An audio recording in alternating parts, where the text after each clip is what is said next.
आप दोनों आ जाइए, अजय आलोक जी और आलोक शर्मा जी।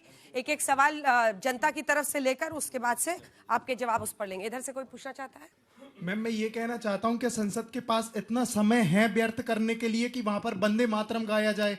बेरोजगारी की समस्याओं को देखो, महंगाई की समस्याओं को देखो, ऐसी बातों पे चर्चाएं क्यों नहीं हो रही हैं? मैम, ये दोहरी मानसिकता वाले लोग हैं जो जय फिलिस्तीन बोलेंगे लेकिन वंदे मातरम नहीं बोलेंगे, भारतीय सेना से सबूत मांगेंगे लेकिन वंदे मातरम नहीं बोलेंगे। अरे वंदे मातरम कोई धार्मिक गीत थोड़ी है, हमारे देश का गीत है और हम सभी को बोलना चाहिए वंदे मातरम। इन्हें क्या दिक्कत है? क्या दिक्कत है आप? अंजना जी, किसको दिक्कत है? जवाब देंगे, जवाब देंगे। कहां से व्हाट्सएप यूनिवर्सिटी पढ़ के बैठ जाते हैं? नहीं, कांग्रेस के किस लीडर ने कहा कि वंदे मातरम नहीं गाना चाहिए? एक लीडर का नाम बताओ यार, बताइए ना किसने मना किया। ठीक है, अभी तक इस बताओ देश में जरा। आराम से लड़िए ना। नहीं, आप बताइए तो सही किसने मना किया। देखिए, आप लोगों को एक परोसा जा रहा है, आप लोग उसमें बह रहे हैं। अरे सुनिए, अभी तक संवैधानिक रूप से कोई किसी भी पार्टी का सपोर्टर हो सकता है, अभी तक ये प्रतिबंधित नहीं है। अगर वो पूछ रहा है तो जवाब दीजिए, आपको टाइम दे रहा हूं कि किस कांग्रेस के लीडर ने मना किया भाई। क्योंकि आपके समर्थक इधर भी हैं, तो थोड़ी उनको कोई कह रहा है कि किसी के गोद में हो। ऐसे नहीं होता है, गलत मिस इन्फॉर्मेशन के बेस पर कोई सवाल पूछ रहा है तो वो गलत। सवाल का जवाब देने का आपका 1 मिनट का टाइम शुरू होता है। जय आलोक जी, आप देखिए, सबसे पहली बात मैं ये कह रहा हूं कि बिहार में एक नारा है, हंसुआ के बिया में खुरपी के गीत। ये लोग सबको वही कह रहे हैं क्योंकि वंदे मातरम पे बोलने का इनको समय नहीं है। आपने कहा संसद क्यों समय व्यर्थ करिए, ये बहुत ऑब्जेक्शनेबल बात है। वंदे मातरम हमारी विरासत से जुड़ा हुआ है। युवा पीढ़ी अगर नहीं जानेगी कि वंदे मातरम किसने लिखा, क्यों लिखा, कैसे गाया गया, कितने लोगों की जान गई और कितने लोगों ने अपना खून बहाया है। आपको पता है, पहला तिरंगा जब लहराया था बर्लिन में, उस पर वंदे मातरम लिखा हुआ था, चक्र नहीं था। वंदे मातरम, अगर आप अपनी विरासत को नहीं समझेंगे तो आप अपने बच्चों को कैसे समझाएंगे कि वंदे मातरम और जनगण मन का मतलब क्या है? संसद में जब चर्चा होती है, पूरा देश सुनता है, पक्ष की और विपक्ष की बात। कांग्रेस ने अपनाया था, मैंने नहीं कह रहा नहीं अपनाया। वो छंद क्यों काटे?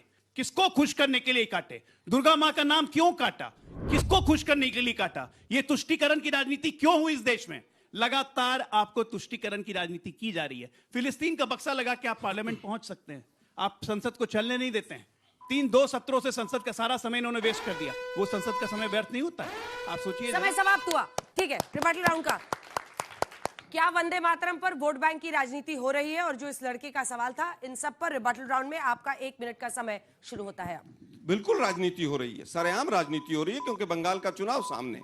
11 साल में वंदे मातरम के ऊपर स्टैंजा जुड़ना चाहिए नहीं जुड़ना चाहिए किसी को याद नहीं आया। अटल बिहारी वाजपेयी जी ने अगर ये विषय नहीं उठाया तो मतलब क्या वो देशभक्त नहीं थे? आज इनको राष्ट्र माता क्या है, भारत माता क्या है, उनकी डेफिनेशन ही नहीं पता। एनसीआरबी के मोदी जी आंकड़े देख लें जरा, महिलाओं के ऊपर, किसानों के ऊपर किस तरह से अत्याचार हो रहा है, सारे पर्वत किस तरह से काटे जा रहे हैं, उखाड़े जा रहे हैं, किस तरह से वन अडानी को दिए जा रहे हैं, सारे जो हालत होती चली जा रही है। गौ माता जो, उसको भी हम कहते हैं कि राष्ट्र माता है, सब मानते हैं उनको, पवित्र हैं वो, लेकिन किस तरह से बीफ एक्सपोर्ट में हम ऊपर चले गए हैं, गंगा मां की क्या सफाई हो गई, ये तमाम सवाल। और दुर्भाग्य ये है कि जो लोग तिरंगों को 52 साल तक नहीं मानते रहे, जो कहते थे तिरंगे में 3 रंग नहीं होने चाहिए, 2 रंग होने चाहिए, वो लोग आज तिरंगे की बात करते हैं। चलिए, कम से कम बदलाव तो आया। तिरंगे की बात कर रहे हैं, दुर्गा मां की बात कर रहे हैं, लेकिन बंगाल के चुनाव के बाद भी बात करना, क्योंकि जय श्री राम के नारे के बाद जय जगन्नाथ हो गया था उड़ीसा की वजह से। जैसे जैसे राज्य में चुनाव होते हैं समय समाप्त हुआ, समय समाप्त। आइए भदौरिया जी, जल्दी आइए, मोर्चा संभालिए मिस्टर त्रिपाठी, जल्दी आइए।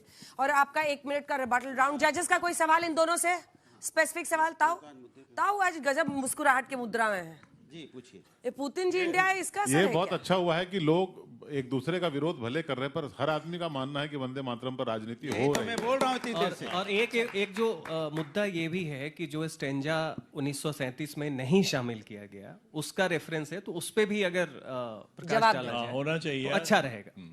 शुद्धिकरण होना चाहिए। तो भाई रोका किसने? सरकार ऐड कर लेना भाई, इतनी बहस की क्या जरूरत है? 1 मिनट में बोलिएगा या अभी निकालिए? अभी बोल दे रहा हूँ, सरकार ऐड करे ना। 1 मिनट का आपका इस विषय पर बोलने का करना है, बहस करवानी है। ठीक है, आपका 1 मिनट का समय शुरू हो गया, बोलिए। नहीं, हम शुरू करें। हाँ, कर लीजिए।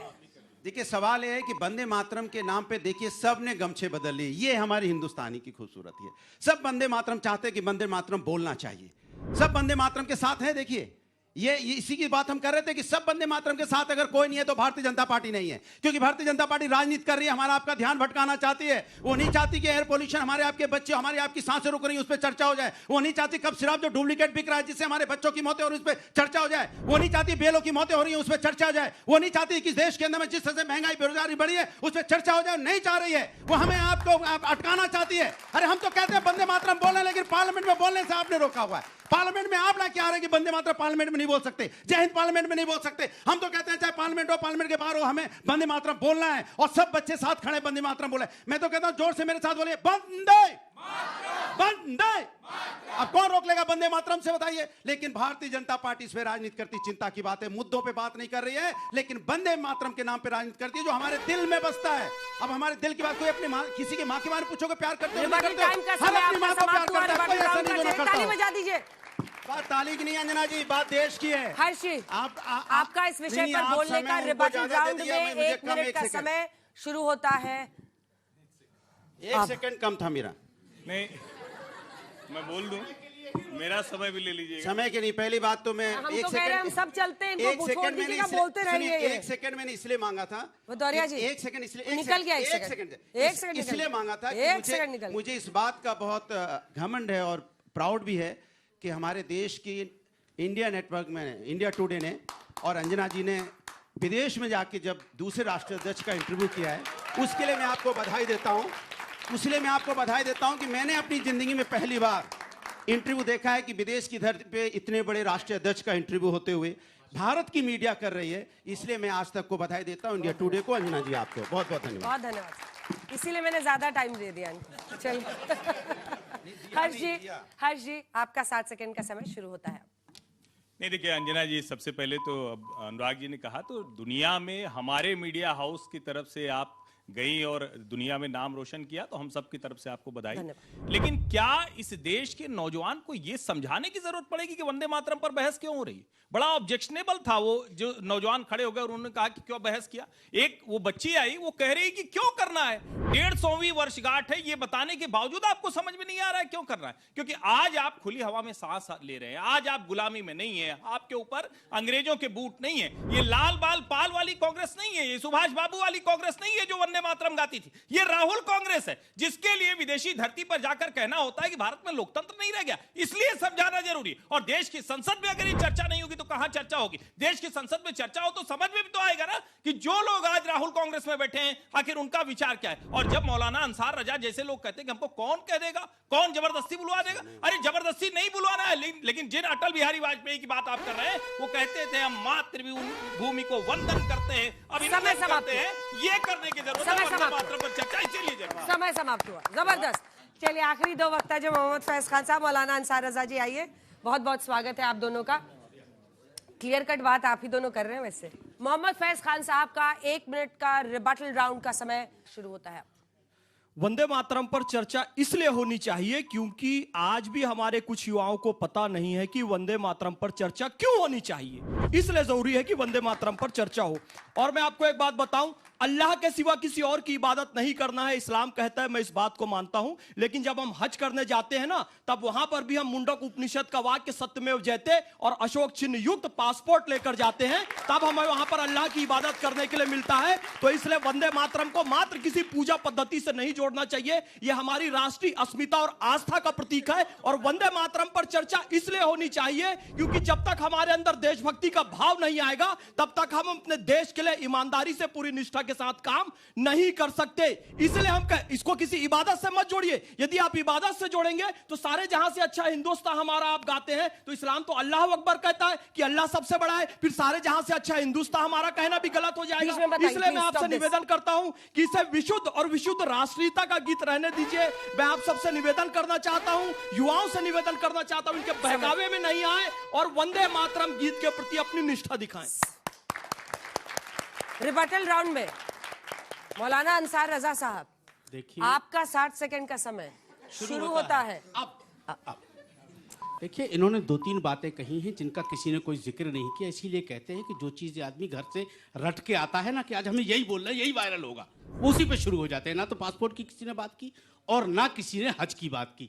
हज हमारे लिए इबादत है और हम हिंदुस्तानी हैं इसलिए हम पासपोर्ट रखते हैं, तो उसको उसमें मत जोड़िए, कुछ नहीं मिलने वाला आपको जहां से आप जो कुछ बोल रहे हो। दूसरी चीज, आप इबादत की बात कर रहे हैं कि ये खुदा की इबादत है, इसमें कोई शक नहीं है कि हम अपने एक ही रब की इबादत करते हैं, हम अपने पैगंबर को भी सजदा नहीं करते हैं। जो रब के बाद सबसे बड़ा मर्तबा उनका है, हम उनको भी सजदा नहीं करते, सजदा सिर्फ अपने रब को करते हैं। और पासपोर्ट के लिए हिंदुस्तानी पासपोर्ट रखना हमारे लिए गर्व की बात है कि हम भारत का पासपोर्ट लेकर के और ऐसे तिरंगा लहराते हैं मक्के में जाकर के कि हम हिंदुस्तानी मुसलमान हैं और हिंदुस्तान से आए हैं। तो ये बातें रटी रटाई आप जब से टीवी पे आना शुरू किए, यही पासपोर्ट आप कर रहे हो, ये सब मत करो यार, ये सब लोगों ने सुन लिया।